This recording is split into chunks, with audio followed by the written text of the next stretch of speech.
Welcome back to the bench. Well, this isn't Jeff's K1, but it is a K1. And I thought I'd give you a quick look because we're about to put a KBT1 in Jeff's radio. And we need to know what we're up against. So there, instead of screws on the KBT1 models, there are little thumb screws to get you in there easily because you have to change batteries or charge batteries. Other thing is, instead of the speaker here, the speaker's here because you need room for all these things. Then things we have to watch out for is, apparently in the manual for the KBT1, they tell you to glue this little rubber guy here to the speaker, which would make it more convenient because this one is loose and you always have to kind of keep track of it, make sure it doesn't get lost when you're changing batteries, etc. So the KBT1 is an aluminum bracket and it fits on the two bolts that hold these side screws for the tilt stand. And you pull it up. You can also pull it out, or pull out the batteries and charge them or change them this way just by pulling out the battery holder. And when we build this, we have to remember to make the wires long enough to do that, to change the batteries. But also this one has a bit of a defect because when you try to pull out this bracket to look at anything else, you have to tip it and slide it out carefully because the wires are too short.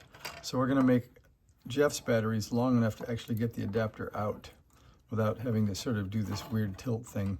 And then you can see what we're building is basically just two wires that go down right into there, right around the power switch, that come up to feed the KBT1. And there's a battery holder, a switch, and a diode in there to turn on the connection to the batteries. So you can either use power from the back or the batteries. And they don't charge in the K1. You have to pull them out to charge them. So that's one drawback of the old K1, but still good enough to go out and play in the woods with. So there's a quick look at what we're about to go do for Jeff. We'll try to avoid the too short wire story. And in the new KBT1s, they also give you a piece of plastic to wrap around this to protect the batteries from apparently shorts. And they also warn you to make sure that these rivets are recessed enough that they don't cause shorts. I suppose you could put some kind of tape over those if that was a worry for you.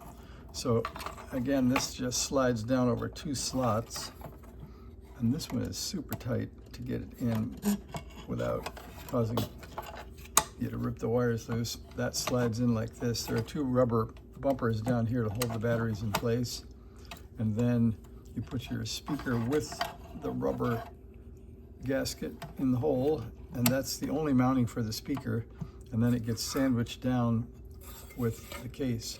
And this one doesn't even have the grill cloth on it. And then simply drop the case in and put the two thumb screws back.